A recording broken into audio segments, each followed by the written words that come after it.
Good morning, my tribe. Hello, everybody out there in YouTube land. Welcome back. So we've got some fires going on here where I live. They're pretty serious and some really high winds. And due to the fires, quite a few neighborhoods around here are out of power and have been out of power for a couple days.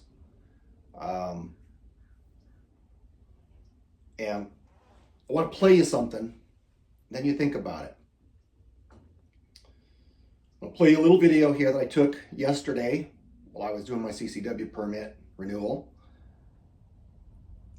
And just listen and look.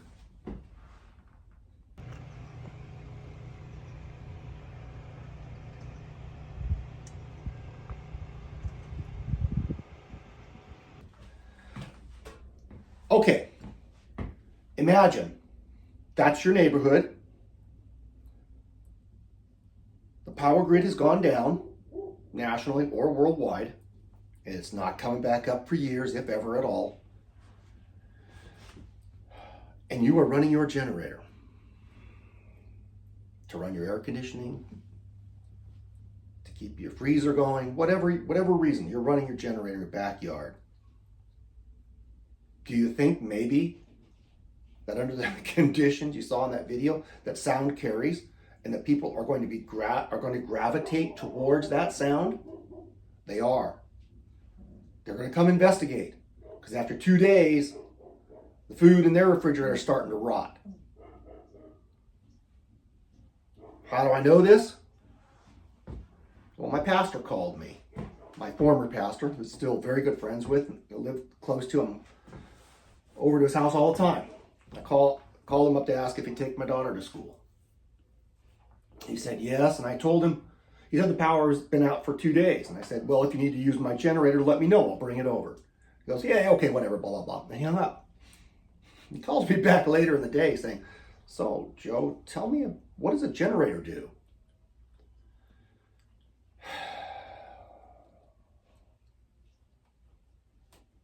I told him when I got back, I'd load it up and bring it over. By the time I got back, power was back on, but I'm going to play that video again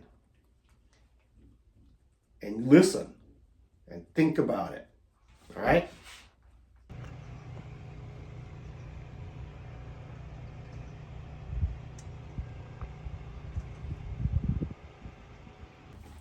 Now, I'm not against generators. I'm not. They have a place. They can be life-saving, I guess, sometimes. During non-SHTF events where the power's out, they can be useful. I have 2 generators. I bought my first generator in 1999. Thank you very much, Don McElvaney, for the big fat nothing burger that I bought into. Do research, do a lot of research, both sides of the fence before you decide that something's real or not. But I bought a decent 2,500 watt Honda generator. It has served me very well since then. And I have another propane operated 8,500 watt generator.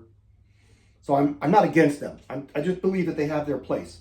And their place is not in SHTF when you're in the middle of an urban environment. You shouldn't even be running a generator if you live rurally during SHTF. They are acoustic magnets. They will get you attention that you don't want.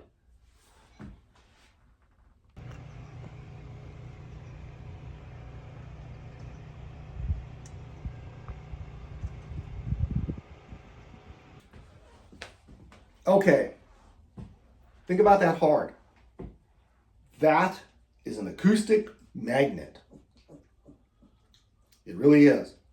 And for everybody whose refrigerator is not working and their food's running out, they're going to remember where that sound was coming from. And they're going to come start knocking and asking and looking. And as the time progresses, it gets to be a week into it and there's no relief. They're going to come a little more insistent. And then a week and a half goes by and they haven't eaten in a few days because the food is rotten or they've eaten it all. They're going to become more insistent, and they're going to get together with their neighbors and they'll become even more insistent until they force their way in, whatever that looks like.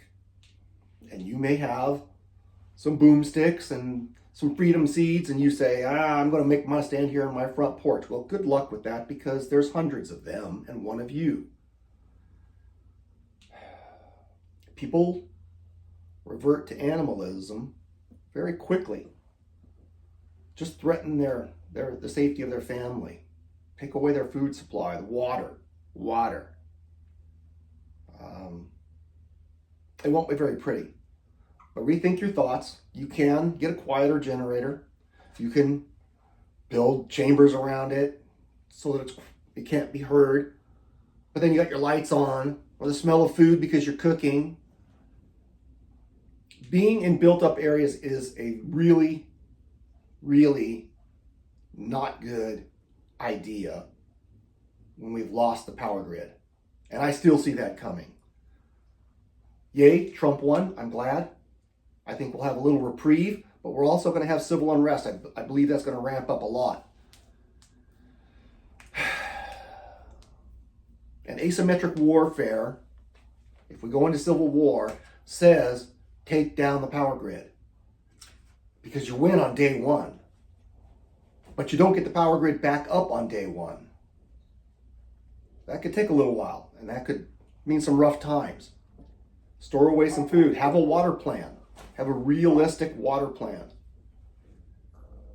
Know where your water sources are. Have a way to clean it up. Store up some water. Move to a place that has its own clean water supply.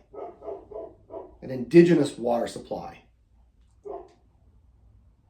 You've got some time now. I believe that the Trump win, and if he makes it into the White House and stays in the White House, he's bought us some time before all these calamities happen. But they're still coming. We've just kicked the can down the road again. Yay, I'm glad for the time. I am. But don't stop. Don't put it off to the side and believe that we don't have to do anything, because the economy still is shambles. It's still getting worse. There's no plan to save it. I hope Trump has a plan. I hope he fixes it. But I don't see how. We just owe too much. It'll eventually catch up to us. My personal belief. You don't get away with this kind of debt increase forever. You have to pay the piper. So prep. Don't let up. You got a reprieve. Get your food, your supplies, medical supplies, things you need before the inflation kicks in. And again, don't think you're going to hide in an urban environment when you have things. You're not going to. People are going to be looking for those things, going house to house, and they won't really care if you've got a locked door.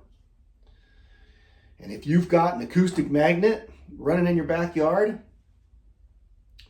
they're going to come looking, scouting around, checking things out, scoping it. All right, everybody.